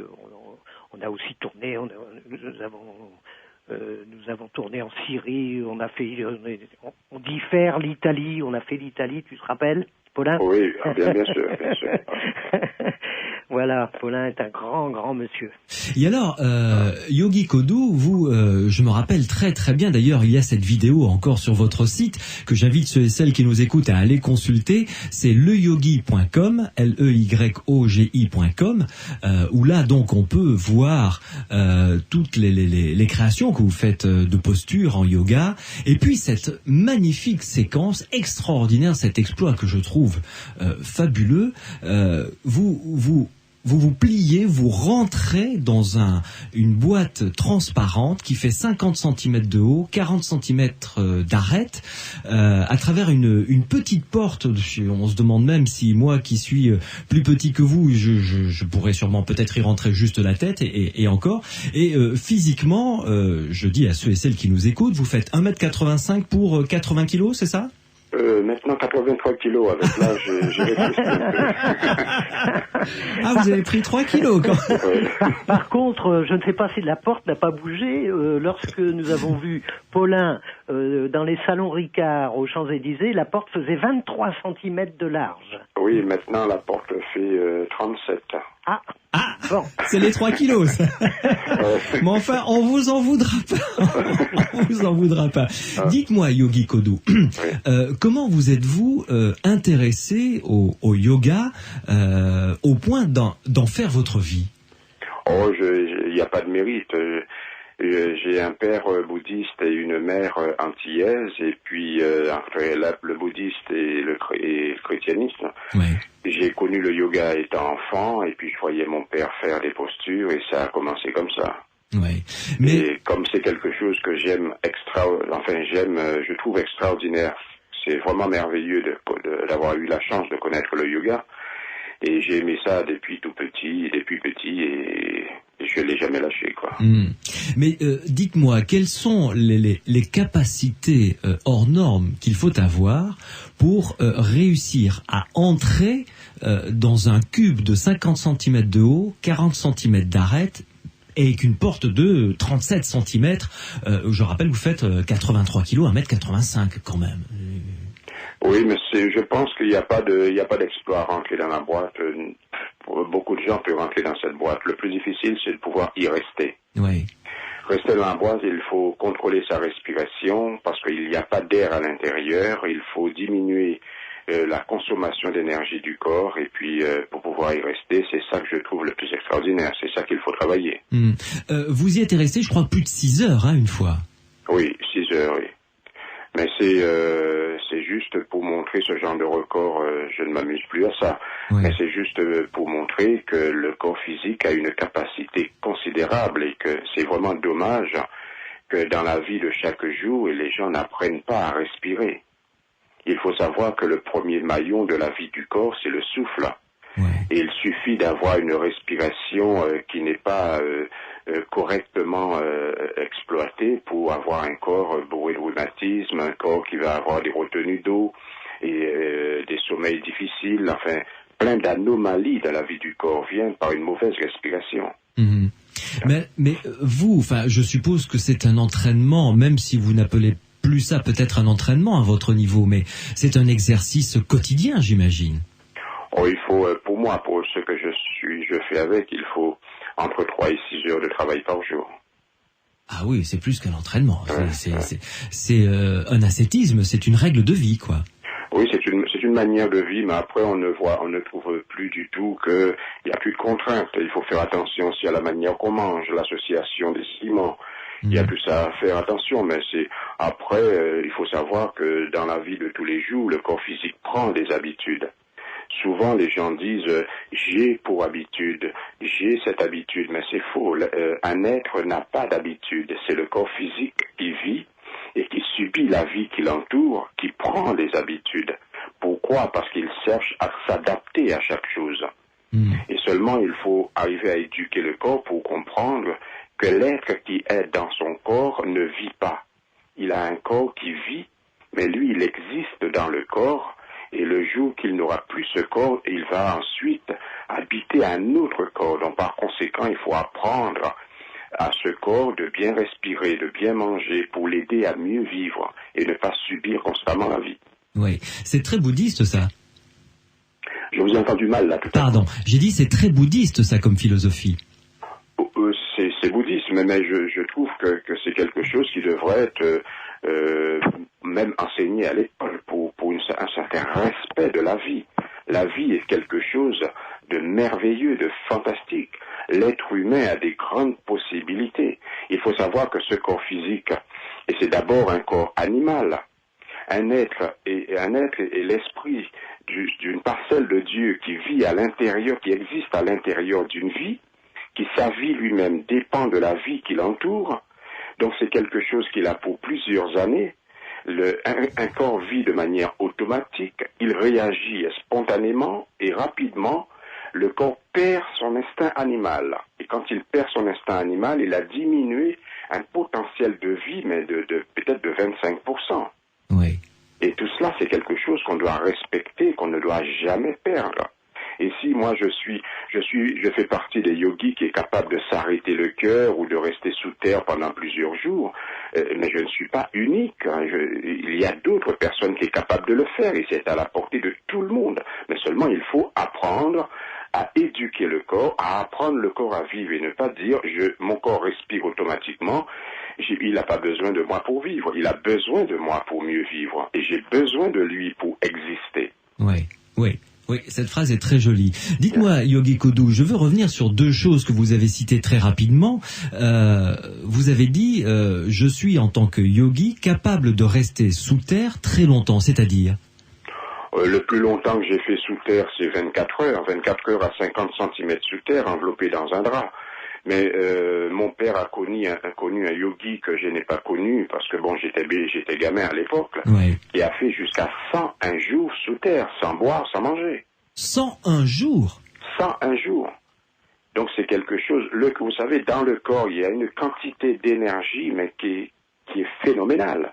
Et la majeure partie d'individus a tendance à ignorer la valeur de ce corps. Et surtout en Occident, parce qu'en Occident, les gens courent après la richesse matérielle et le bien matériel n'a jamais été une richesse, c'est seulement un moyen. Les gens courent après le temps et sans savoir qu'ils sont eux-mêmes le temps. Et comme ils courent après le temps, cela veut dire qu'ils courent après eux-mêmes. Et ce qui fait que leur corps récolte de l'impatience, de l'intolérance et plein de troubles rhumatismaux et de maladies autres. Oui. Les gens ne prennent pas le temps d'exister dans leur vie pour être libres, ce qui fait qu'ils ont un corps prisonnier. Et quand je fais quelque chose et que les gens, c'est vrai pour eux, ils disent c'est un exploit, je peux concevoir que c'est un exploit, mais c'est à leur portée. Et c'est parce que eux-mêmes ils s'éloignent de leurs possibilités, de leur potentiel, alors ils disent c'est un exploit. Mais il suffit de se dire si quelqu'un est capable de faire quelque chose, je ne vois pas pourquoi je ne serais pas capable. Il me suffit tout simplement de rencontrer la bonne personne pour me l'enseigner. Oui. Mais dites-moi, Yogi Kodou, lorsque vous avez fait cette expérience d'être sous terre, 50 cm de terre sur vous, pendant 24 heures, à quel rythme mettez-vous votre corps? Au ralenti au maximum, j'imagine? Il faut savoir que la terre respire. Il faut choisir l'endroit où on le fait, il faut mettre une bâche, on monte une tente exactement sur ce lieu pendant environ 1 mois pour que la terre puisse être bien séchée. Et sous cette tente, le trou est déjà fait avant et la terre qui est sous le côté a été bien triée. Il faut savoir que la terre respire, sinon nous n'aurons pas de plantes. Oui. Il suffit pour moi de mettre mon corps à peu près au même rythme de la respiration de la terre. C'est-à-dire, si vous voyez avec vos yeux, parce que entre regard et voir, il y a 2 choses différentes. Si vous voyez avec vos yeux, vous allez dire, je ne respire pas. Mais si vous mettez un Doppler, vous verrez que le cœur bat. Et le cœur bat lentement, mais il bat. Oui. Mais il est incapable, c'est impossible de voir la dilatation des muscles élévateurs et l'abaissement du diaphragme pour voir les pulsations. Mais le cœur bat. Et je mets mon corps à peu près au même rythme de la Terre. Oui, ce qui nécessite quand même un très long entraînement et une capacité physique qui a été largement préparée. Il ne faut pas se lancer dans ce genre d'expérience comme ça à tout bout de champ, évidemment. Ah non, mais c'est-à-dire on peut rester sans boire, sans manger, sans parler, sans dormir pendant quelques jours, mais pas sans respirer. Pour apprendre à faire ça, il faut savoir que je respire, mon corps respire. Seulement, il faut une longue éducation du corps pour arriver à faire cela. N'importe qui serait suffisamment téméraire pour essayer de faire ça, il restera même pas une demi-heure. Oui. Donc, c'est quelque chose qui est bien préparé. Et quand je fais ça, autour de moi, il y a des cardiologues, des rhumatologues, parce qu'il faut savoir que s'il y a un empoisonnement du sang, cela dérègle les plaquettes sanguines et ça joue sur les articulations. Donc, je vais atrophier le corps par des troubles rhumatismaux pour plus tard. Oui. C'est pour cette raison, à côté, il y a des cardiologues et des rhumatologues. Et c'est quelque chose qui est fait sur des grandes surveillances, même si je suis capable de le faire sans danger. Bien sûr. Yogi Kodo, vous avez dit également que vous étiez, vous l'avez expérimenté, capable d'arrêter les battements de votre cœur. Bien sûr, le cœur bat sur l'influence du système nerveux secondaire et le système nerveux secondaire qui guide les circuits nerveux sympathiques. C'est quelque chose que normalement, médicalement, scientifiquement, on dit qu'il était impossible à contrôler. Je ne suis pas le seul yogi à arriver à le contrôler et c'est quelque chose, je pense, n'importe qui veut vraiment, qui a en lui le vouloir et la volonté de réussir, et je défie n'importe qui a cette envie. Je suis sûr, je prends cette personne, pendant 1 mois, je travaille avec, et je suis sûr qu'il sera capable pas d'arrêter son cœur comme je le fais, mais de choisir un rythme et de donner le rythme qu'il veut pendant quelques moments. Oui. Oui. Et vous avez réussi cet exploit, parce que ça en est un quand même, pendant combien de temps d'arrêter les battements de votre cœur, de le ralentir jusqu'à quel niveau? Je le ralentis jusqu'à l'arrêt, et l'arrêt environ 22 secondes. Ce qui est énorme. Ouais. Et auparavant, auparavant, ça provoque des espaces. Les espaces, c'est un peu comme vous avez une accélération et puis de manière irrégulière, le corps va se mettre à battre de manière irrégulière avant l'arrêt. Donc c'est très impressionnant de voir les courbes sous l'écran au moment où le cœur va s'arrêter. Et quand ça s'arrête, normalement, un cœur, quand il commence à ralentir, on baisse la pression du sang, normalement, n'importe quel individu, c'est un problème d'infarctus quand ça arrive accidentellement. Et la personne perd connaissance.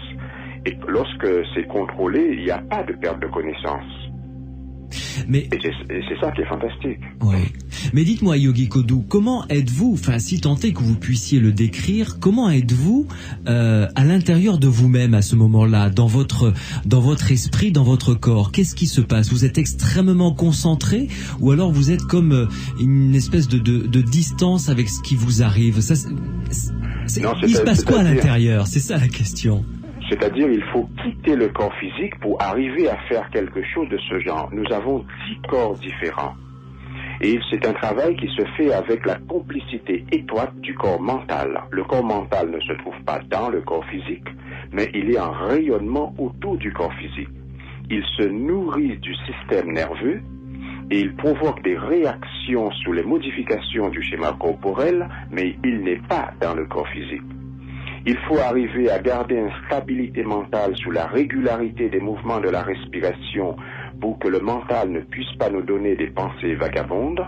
Ensuite, il faut guider le mental sur une image qui va correspondre à l'afflux du sang. On va prendre l'afflux d'une rivière ou d'un ruisseau pour arriver à travailler sur une artère principale, pour arriver à le contrôler, le fermer tout doucement pour diminuer la pression du sang qui ira vers le cœur. Et c'est comme cela se fait tout doucement. Et lorsqu'on fait un arrêt de cœur, on constate alors le corps qui se met en état d'autodéfense provoque au début une accélération des pulsations. Et puis ensuite, ça commence le débit de la pression du sang commence à se diminuer. Et ainsi, le cœur commence à donner des contre-coups qu'on appelle des espaces. Et peu à peu, il ralentit, et finit par s'arrêter. Je reste dans un état de super conscience, mais qui me permet de contrôler le corps, mais ça ne peut pas durer trop longtemps puisque le cerveau ne sera plus irrigué. Bien sûr, oui. En sachant que 25 secondes suffit pour que le cerveau ne soit pas irrigué. Alors j'ai pu prendre ce risque, on peut dire, la première fois, d'emmener jusqu'à 20 secondes, et après je me suis rendu compte qu'il me restait encore un peu d'espace, donc le maximum que j'ai fait jusqu'à 22 secondes. Et ensuite, le réenclenchement du mécanisme, c'est comme ce que vous nous avez dit, mais à l'envers, quoi, en quelque sorte. À l'envers, oui. Lorsqu'on lâche au début, c'est-à-dire le cœur ne s'accélère pas tout de suite, mais alors les artères se mettent à se dilater à une force qui fait, on a l'impression, ce n'est plus des battements de cœur, mais c'est des coups de marteau. Et puis tout doucement, il monte en rythme, il monte en volume, et puis il prend ensuite des pulsations beaucoup plus rapides que la normale. Mes pulsations normales, moi, c'est 48-50. Ah oui, c'est faible, effectivement. Et ça va peut-être monter à 60, 65, et puis ensuite ça descend à son rythme normal qui est 48-50. Oui. Ranky, ça laisse pantois quand même, hein? Ça laisse pantois, oui, tout à fait. D'ailleurs, on serait tenté de dire que les exploits du Yogi Koudou n'ont rien de paranormal. Mais lorsque l'on examine de près les postures incroyables que cet homme est capable de prendre, on se dit qu'il y a tout de même quelque chose de surhumain là-dedans. Je pense pas que c'est surhumain. Mais moi, je vois ça un peu comme ça parce que, écoute, Paulin, tu défies littéralement les lois naturelles de la vie. C'est ce que souvent, dans beaucoup de pays, les gens disent cela, ce que tu es en train de dire. Mais j'estime qu'un corps physique, pour moi, c'est quelque chose de mécanique. Oui, je sais bien, mais quoi? Donc, on peut démonter ce que je fais souvent. Je démonte parfaitement une articulation et le mettre dans 120 Mais je t'ai vu faire maintes et maintes fois. Et quoi que tu racontes, tu racontes que ta technique est simple. Moi, je reste pantois devant de telles capacités. D'ailleurs, attends, et tu pourras pas me démentir, certaines postures, à ma connaissance, n'ont jamais été reproduites par d'autres yogis, fussent-ils de grands champions. Moi, je t'ai vu faire des choses que personne ne fait. Ça, c'est vrai. C'est vrai parce que les choses que je fais et que les autres n'osent pas faire, c'est parce qu'il faut dévier. Il faut soit enlever l'alignement de la colonne vertébrale, soit dévier la jambe sur le plateau du tibia pour arriver à le tourner dans l'autre sens, en sens inverse. Ah oui, quand même. Oui, mais c'est absolument phénoménal. On frise tout de même le paranormal, hein, parce que moi, dans mon idée, le paranormal, c'est du normal pas encore expliqué, ou alors dans le cas de Paulin, mal expliqué. J'essaye de faire en sorte à toujours bien expliquer aux gens. Ça arrive parfois où je suis sur scène en train de faire une démonstration et puis je vois des gens s'évanouir. Donc, je leur explique, ce n'est pas ce que je fais qui leur fait s'évanouir. C'est l'imagination qu'ils ont sous ce qu'ils voient en pensant que mon corps souffre. Et je dis, si je fais cela, je ne fais pas souffrir mon corps. C'est pour montrer que nous avons un corps qui nous donne des grandes possibilités qui ne sont pas exploitées. On n'est pas habitué à voir. Hein. Ah non. Ça je vous l'accorde. Non, ça, on est d'accord là-dessus. Oui. Yogi Koudou, Ranky, une pause et on va continuer à discuter tous les trois sur Sud Radio dans les aventuriers de l'étrange et aller peut-être un peu plus loin dans la découverte de ce que le corps humain est capable de faire sous la houlette du Yogi Koudou, mon invité. Les aventuriers de l'étrange sur Sud Radio. Niels Barclay, Crazy sur Sud Radio dans les aventuriers de l'étrange. Vous savez que vous pouvez réécouter cette émission en allant sur notre site sudradio.fr, et puis il y a le système podcast qui est à votre disposition. D'ailleurs, toutes les émissions des aventuriers de l'étrange depuis le début sont sur ce site. Vous y allez, vous cliquez, vous suivez les instructions et vous allez pouvoir télécharger les émissions que vous avez eu le plaisir d'écouter pour les réécouter, ou si vous en avez raté quelques-unes, elles sont sur internet sudradio.fr. Je suis en compagnie ce soir, nous sommes en compagnie, vous qui nous écoutez et moi, de Ranky, donc prestidigitateur, magicien, à l'occasion de l'apparition de son livre Le paranormal de mes yeux vus aux éditions Trajectoire, et en compagnie du yogi Kodou pour bien découvrir ce dont les yogis sont capables. Et j'avoue que là, Ranky, grâce à vous, nous avons le plaisir de découvrir le yogi Kodou, qui a un regard sur ce qu'il fait très posé et très humaniste. C'est ça qui est vraiment intéressant. Oui, oui. C'est un philosophe. Oui. Un philosophe, un vrai. Yogi Kodou, dites-moi un petit peu, est-ce que vous continuez maintenant ou avez-vous arrêté de vous produire sur scène? Je continue, mais je me suis mis à écrire il y a 3 ans. Oui. Et puis j'avais arrêté de former des professeurs de yoga. Je me suis dit, à 64 balais, il faut penser à arrêter un peu. Parce que je tiens à garder ce corps en très bon état. Parce qu'au fur et à mesure que le corps prend de l'âge, même si c'est un corps qui a été bien éduqué, il ne faut pas non plus le demander de trop. Et malheureusement, lorsqu'on dit on va arrêter, c'est là où on a beaucoup plus de demandes. Alors j'ai repris encore pour cette année, et enfin j'ai pris la décision de ne pas arrêter tout de suite, et je continue encore 2007, et puis après je m'arrête. D'accord. D'ailleurs, vous avez écrit 2 livres, hein, c'est ça? Oui, 2 livres, oui. Respire la vie aux éditions Carnot. Oui. Hein? Édition Carnot qui n'existe plus d'ailleurs. Ah, d'accord. Ouais. Et corps à corps, vivre vivre en harmonie, hein, c'est ça. Où peut-on se les procurer ces livres? En allant sur votre site? Sur mon site, on peut se procurer ces 2 livres. Oui. Corps à corps a été réédité 2 fois, et Respire la vie a été réédité 3 fois. Mm-hmm. Et ils ont été épuisés, et quand ça a été épuisé, je me suis trouvé un peu en désaccord avec Édition Carnot, qui est un monsieur qui dirigeait une édition qui marchait très bien, mais qui ne payait pas les auteurs. C'est pour ça que ça marchait bien, sûrement. Ouais. Et donc j'ai fait saisir les comptes de ce monsieur, et comme j'ai fait saisir les comptes, il était obligé de déposer le bilan. Oui. Et ça s'est avéré qu'il n'avait pas payé ni les impôts, ni l'URSSAF pendant 7 ans. Ah oui. Alors, donc, l'édition Carnot, ça n'existe plus à cause de ça. Et mes prochains livres vont sortir l'Archipel, et puis l'autre. Comme l'autre n'est pas signé, je ne parle pas encore, parce que je vais sortir en février chez 2 éditions en même temps. Bon, très bien. On aura le plaisir à ce moment-là de vous réinviter pour en parler, si vous le voulez. C'est-à-dire, je vais en sortir deux livres le même année, quoi. Très bien, très bien. Alors, Yogi Kodou, je me demandais, on en parlait pendant la pause musicale avec mon équipe, Pierre Massias ou Grégory, le réalisateur, avez-vous rencontré d'autres yogis, je suppose que oui, qui vous ont impressionné? Parce que j'imagine, que pour vous impressionner, doit falloir se lever de bonne heure, voire pas se coucher du tout même. Le seul yogi qui m'a impressionné, mais il se considérait pas comme un yogi. Oui. C'est mon propre père. Et puis il y a quelqu'un qui m'a aussi impressionné, mais qui n'était pas un yogi, c'est Ivan Hiva. Et d'ailleurs, quand j'ai commencé à faire des arrêts de cœur, c'est parce que j'ai vu Ivan Hiva faire des arrêts de cœur, mais en truquant. D'accord. Oui. Il n'arrêtait pas son cœur. Il travaillait sur des diminutions des pulsations sur les bras.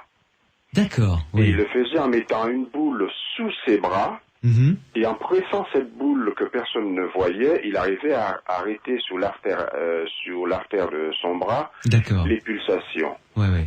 Et je me suis dit, mais pourquoi triche-t-il? Parce que c'est un monsieur qui a énormément de talent.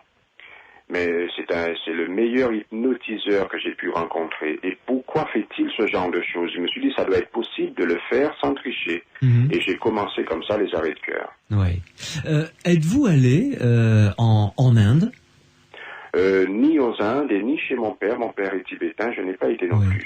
Jamais, ça ne vous a pas attiré cette sorte j'allais dire, de retour aux sources, aux racines finalement? Non, les Indes ne m'ont pas intéressé à cause du côté folklorique que je trouvais certains de mes élèves qui y allaient souvent. Oui.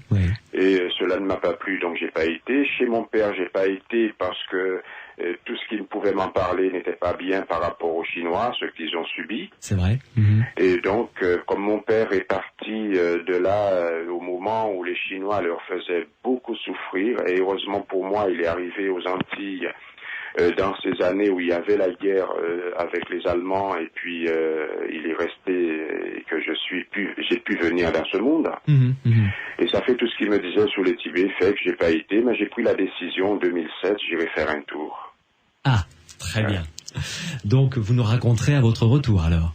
Oui, je dois aller, j'ai pris la décision, j'irai dans son village et j'ai son neveu qui doit me faire voir des choses dont il m'avait parlé. Très bien. Merci beaucoup en tout cas Yogi Kodou de nous avoir accordé ces quelques instants. Et Ranki, merci encore à vous de nous avoir permis de rencontrer ce grand monsieur. Ah ben on ne pouvait pas, il pouvait pas ne pas être dans mon bouquin, c'était pas possible. C'est quelque chose, ça m'a fait beaucoup de plaisir lorsque vous m'avez appelé pour me dire que Ranki sera là et est-ce que je voulais bien participer. Ça fait très longtemps que nous n'avons pas parlé. Nous avons passé des moments merveilleux ensemble en tournée avec Sans la Ville. Oui, c'est vrai. Et Blondine, sa femme... Elle est là, elle t'écoute. Ah ben Blondine, je te fais des gros bisous. Je t'envoie plein de Elle t'embrasse aussi. Et moi aussi, je t'embrasse. Et j'espère que nous allons nous rencontrer dans pas longtemps. Eh ben, il n'y a pas de raison. Merci beaucoup en tout cas Yogi Kodou. Le plaisir est pour moi. À bientôt, au revoir. À bientôt, au revoir. Ranki, continuons notre bonhomme de chemin à travers votre livre qui s'appelle donc Le Paranormal de mes yeux vus aux éditions Trajectoire. Je vais vous demander de nous emmener faire un tour du côté. Alors là, ça fait partie vraiment. Qu'est-ce qu'il va me demander? Hein? Non, vous inquiétez pas. De faire un tour du côté d'une expérience à laquelle vous avez participé. Vous y êtes allé pour voir un petit peu ce que c'était. Oui. Je veux parler du Quarto della Luz. Ah, oui. Alors, expliquez-nous d'abord comment ça vous est tombé dessus, ce truc, le Quarto della Luz. Ce que c'était et ce que vous êtes allé y faire. Eh bien, tout simplement, ça faisait partie d'une demande tout à fait ordinaire de personnes qui voulaient une expertise de notre comité. Oui. Donc, j'ai reçu une lettre et à laquelle j'ai répondu, et puis voilà, je me suis rendu c'était dans le 15e arrondissement de Paris, donc ça concerne des Mexicains qui sont venus en France à la demande du père Brune, François Brune, et à la demande de l'excellent écrivain Didier Van Kovlart. Oui, prix Goncourt, entre autres. Prix Goncourt. Ouais. Ce sont eux qui ont vu ces gens-là, ces Mexicains, et les ont ramenés en France. D'accord. Alors, j'ai été contacté, tout simplement. Ouais. Ils faisaient quoi, ces Mexicains, ce Quarto della Luz? Bien, écoutez, ils interrogeaient des entités, ils faisaient venir l'esprit des morts. Oui. Dans une salle qui était prêtée par un médecin, je crois, médecin psychiatre, je me souviens plus très bien. Oui. Voilà. Et puis bon, il s'agissait de séances de spiritisme. D'accord. Et qu'est-ce qui se produisait, enfin du moins, qu'est-ce qui était censé se produire durant ces séances? Donc il faisait venir l'esprit des morts, des fantômes, etc. Et c'était, en réalité, il s'agissait d'une séance de spiritisme telle qu'on pouvait les voir vers les années, enfin moi je les ai pas vus, hein, mais les années 1880. Non, quand même. Ouais, quand même. Voilà. Ouais. Et alors, racontez-nous votre arrivée là-bas. Qu'est-ce qui s'est passé et qu'est-ce que vous avez vu et ressenti? C'est une affaire qui n'est pas compliquée, mais enfin bon, écoutez, ça m'ennuie un petit peu de vous raconter ça. C'est un peu une arnaque, mais enfin ces gens-là étaient quand même sincères, si vous voulez, dans leur démarche. Hein. Voilà. Donc je me suis. Ils avaient convoqué un tas de gens, hein, beaucoup de journalistes, beaucoup de scientifiques se sont rendus à cette séance. Alors quand on est arrivé l'après-midi, il y avait Monsieur Didier Van Kovlart qui nous a présenté donc ce quarto de Luz. D'accord. Nous étions une vingtaine d'invités. Alors on écoute Monsieur Kovlart qui nous raconte, avec le père Brune d'ailleurs, il nous expose les nombreuses anecdotes et les manifestations auxquelles ils ont assisté, eux, là-bas au Mexique. Oui.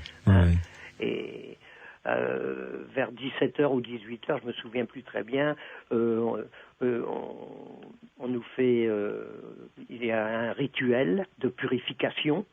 Bon, je vais me soumettre aussi à ce rituel. Bien sûr. C'est-à-dire que je vais passer au-dessus d'un brasier, je vais boire 3 gorgées d'eau, je vais me laver les mains et je vais me soumettre à une fouille d'un huissier. Tiens, il y avait un huissier de justice aussi. Hein, on n'y échappe pas, ces gens-là. Hein. Alors j'étais venu en qualité d'observateur et non comme détracteur. Hein. Oui, d'accord. Voilà. Alors donc je suis de bout en bout le rite imposé. Et puis je m'installe.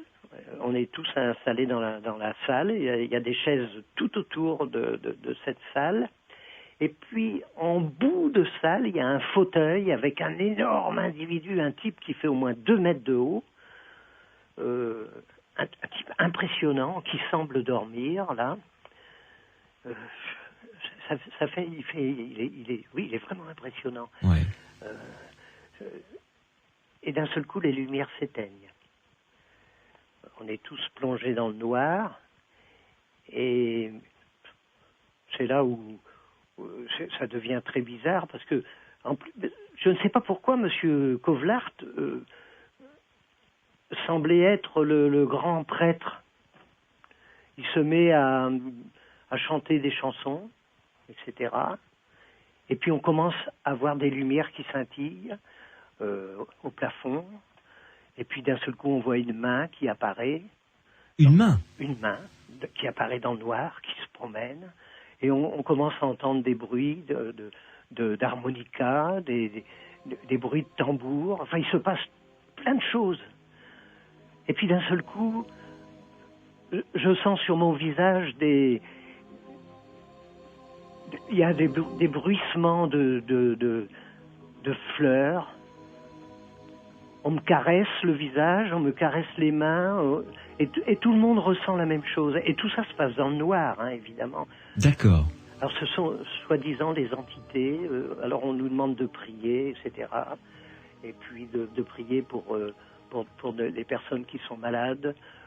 Alors moi je prie, hein, je joue le jeu, etc. Ouais. Voilà, donc c'est une séance de spiritisme telle qu'on pouvait les voir au XVIIIe siècle. Voilà. Et puis par des... comme je suis illusionniste, évidemment. Bah oui, quand même un peu. Un petit peu. Oui. Je réfléchis pas mal, je vois plein de choses. Je peux pas tout vous expliquer, mais enfin, je conclus en fin de séance que j'ai assisté à une arnaque pas possible. C'était votre conviction de professionnel, je veux dire. Ah, c'est pas ma conviction, j'ai toutes les preuves et tous les éléments nécessaires qui démontrent que c'est une séance complètement truquée. Bidon, quoi, complètement. Complètement. Oui.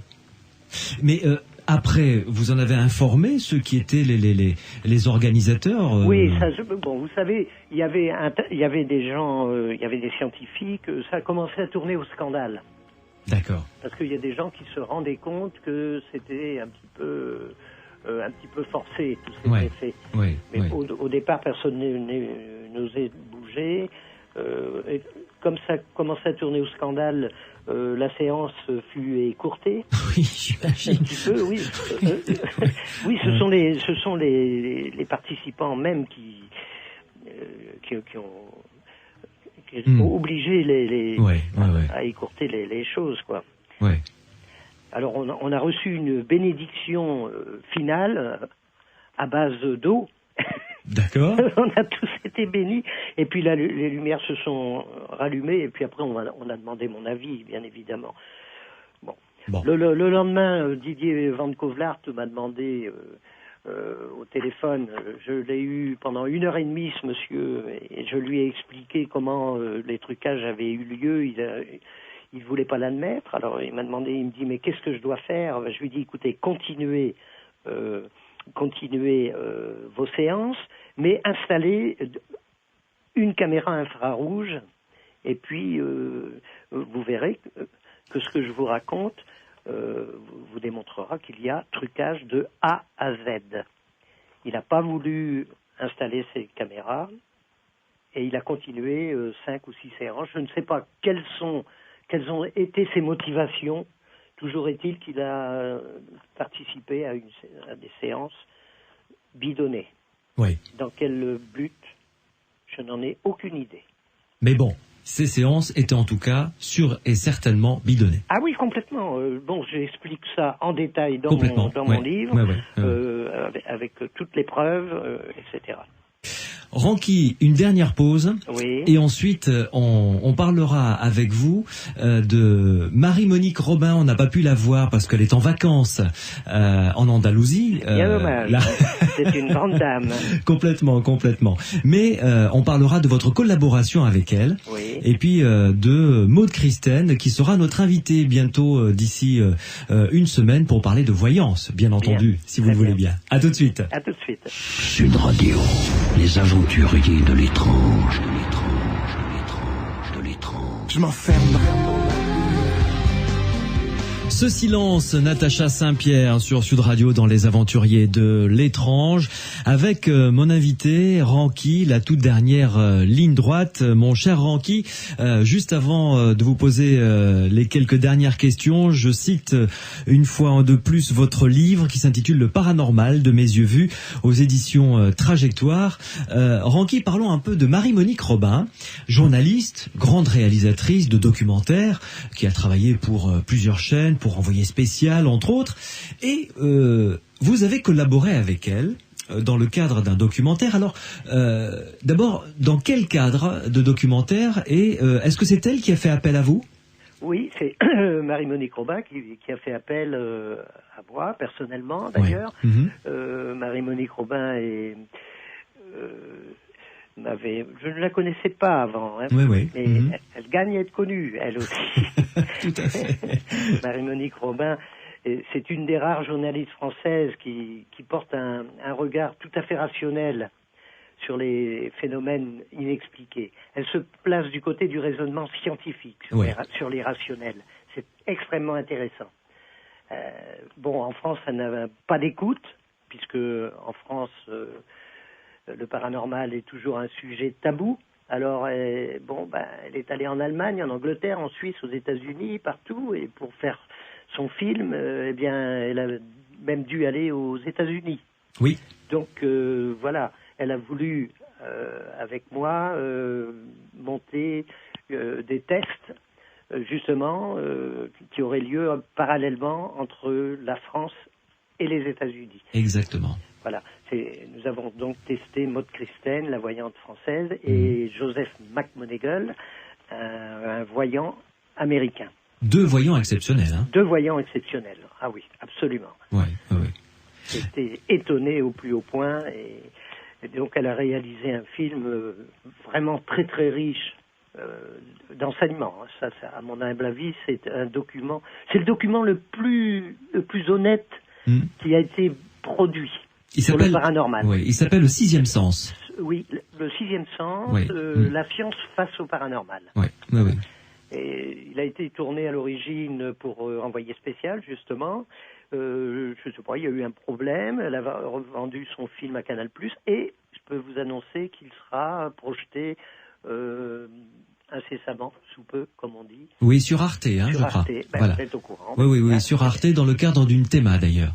Eh ben, dites donc, à Sud Radio, on est Ah bon, on travaille. Ah oui. Ah bon, on travaille, mon bon monsieur. Bah oui. Ah ben oui, je vois ça. Très, très bien. Mais alors dites-moi, Ranky, pour conclure, parce que là vous avez travaillé quand même avec Maud Christen, qui je rappelle sera notre invité la semaine prochaine, le week-end prochain, pour parler de voyance. Oui. Vous avez travaillé avec Mac Moneagle, qui sont deux grands personnages de la voyance. Qu'est-ce que ça vous a fait, fou, en tant que, en même temps professionnel et en même temps personne qui vit également des phénomènes de voyance, d'être en face de ces deux grands personnages? Je ne suis pas encore remis. Parce que Maud Christen, on va parler des deux. Hein, oui. Maud Christen a réalisé quelque chose d'époustouflant parce que elle a décrit un quartier de Paris qui n'était pas encore tiré au sort. Vous savez, j'ai établi un protocole d'expérimentation. Il s'agissait, j'avais mis sous enveloppe une vingtaine de sites parisiens. Oui. Il y avait des ponts, il y avait toutes sortes de quartiers de Paris. Donc j'avais ces enveloppes dans mon attaché-caisse. Et Maud Christen s'est concentrée. Elle a décrit un quartier de Paris. Oui. Elle l'a décrit avec une précision stupéfiante. Et 3 heures après, j'ai pris une roulette.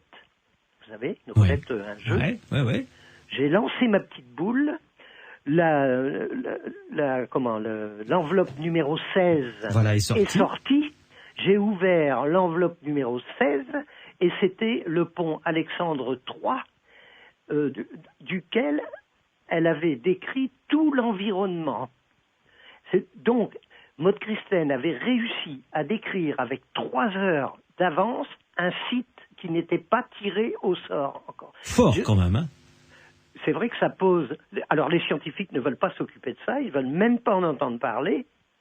Et c'est vrai que ça pose des questions philosophiques et même religieuses, parce que quand même, là ça dépasse l'imagination. Oui. Et alors ce qu'a réalisé Mac Moneagle... Eh bien, c'est aussi c'est aussi extraordinaire, puisque Mac Moneagle se trouve en Virginie, n'est-ce pas? Aux États-Unis, donc. Aux États-Unis. Ouais. Il y a un médium qui est en France, qui est Mario Varvoglis. Le président de l'IMI, un scientifique, oui. Un scientifique, Oui. et à qui on ne peut pas en remontrer, qui est d'ailleurs un petit peu réticent. Il étudie les phénomènes parapsychologiques. Bien sûr. Mais c'est un monsieur à qui on ne peut pas raconter d'histoire. Alors, Mario Varvoglis est dans un quartier de Paris, il se concentre sur ce qu'il voit, par exemple une statue, un monument, et en même temps, eh bien, Joseph McMoneagle, en Virginie, décrit ce que Mario Varvoglis est en train de regarder. En France. En France. Et tout ça sous un contrôle absolument strict. Vous savez, j'avais pris des précautions draconiennes. Il n'y a aucune triche possible. Et ce que je dois dire, c'est que s'il y a des détracteurs et qui voudraient visionner tous les rushs des films, parce que les rushs, c'est-à-dire les chutes de films, tout a été conservé, tout est répertorié, numéroté. C'est une expérience unique, ça n'avait jamais été fait, c'est clair, c'est net. Concernant Maud Christen et Joseph McMoneagle, c'est une expérience unique, absolument authentique, et ça, on ne peut pas discuter. Le paranormal, est vraiment une réalité. Merci beaucoup, Ranky, en tout cas, de nous avoir accompagnés durant ces 2 heures dans les aventuriers de l'étrange. Et je rappelle que ceux et celles qui veulent aller plus loin, et je les y invite, peuvent se référer à votre livre, Le paranormal de mes yeux vus, donc aux éditions Trajectoire. Ranky, j'ai passé 2 heures très agréables en votre compagnie. J'en connais un autre. Moi, je suis très, très content. Très content. J'espère que vous viendrez dans notre Grand Sud avec Claude Géraldi, donc votre ami et collègue prestidigitateur, pour ces conférences démonstrations dont nous avons parlé tout à l'heure. Et je rappelle que ceux et celles qui veulent vous faire venir, eh bien, nous appellent, nous envoient un email. Je vais donner toutes les coordonnées dans quelques instants et nous leur donnerons vos coordonnées pour qu'ils puissent vous faire venir et que nous puissions en parler à nouveau. Merci beaucoup, Ranky. Ah ben c'est moi. Hein. Je vous souhaite une bonne nuit.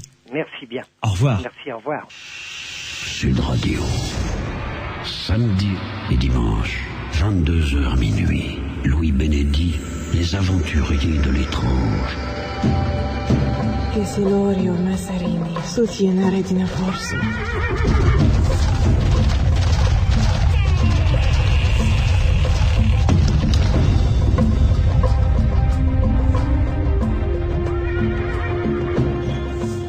Avant de nous séparer, j'ai pas mal de choses à vous dire. D'abord le programme de demain dimanche. Donc, les aventuriers de l'étrange ouvriront un dossier sensible, le contact avec des personnes décédées. Et vous pourrez écouter 2 témoignages absolument surprenants. Et Pierre Macias viendra nous rejoindre pour nous faire part d'une expérience, de 2 expériences qui ont été réalisées dans un laboratoire italien avec des résultats qui sont vraiment très surprenants. On en parlera demain donc, le témoignage, les témoignages, ces expériences, donc le contact avec des personnes décédées. C'est le sujet des aventuriers de l'étrange demain 22h minuit. Nous cherchons pour nos futures émissions vos témoignages. Si vous avez observé un ovni, si vous avez vécu un phénomène de voyance, attention, je ne fais pas appel à des professionnels bien entendu, mais si vous avez vécu un ou plusieurs phénomènes de voyance, votre témoignage nous intéresse. Également, si vous êtes allé à Lourdes avec un résultat étonnant vous concernant ou concernant un membre de votre famille, eh bien vous nous appelez au 0826 300 300. Je vous rappelle que ce n'est pas un numéro surtaxé. 0826 300 300 et vous allez sur la boîte vocale des aventuriers de l'étrange et vous nous laissez vos coordonnées ainsi qu'une partie de votre témoignage pour participer à une de ces futures émissions. En ce qui concerne le programme de la semaine prochaine, samedi prochain donc, Maude Christine la voyante sera notre invitée et nous parlerons de voyance avec les témoignages de ceux et celles qui sont justement allés consulter des voyants, qui ont vécu des phénomènes de voyance ou qui se posent des questions tout simplement sur ce phénomène de voyance. Dimanche prochain, nous ouvrirons le dossier des ovnis avec un spécialiste belge, un spécialiste québécois et évidemment un spécialiste français. Nous irons voir en Belgique qui a vécu une vague de phénomènes d'observation ovni tout à fait intéressante et également le nord des États-Unis. Je vous rappelle que vous pouvez télécharger les anciennes émissions sur notre site sudradio.fr pour les découvrir ou les réécouter. Les découvrir si vous en avez raté quelques-unes, pas de souci, vous allez sur notre site sudradio.fr. Merci à Grégory qui signe la réalisation de cette émission. Merci à Pierre Macias qui m'aide toujours à construire ces émissions qui, je l'espère, vous passionnent tout autant que nous sommes passionnés pour les réaliser. Et rendez-vous demain, bien entendu, sur Sud Radio.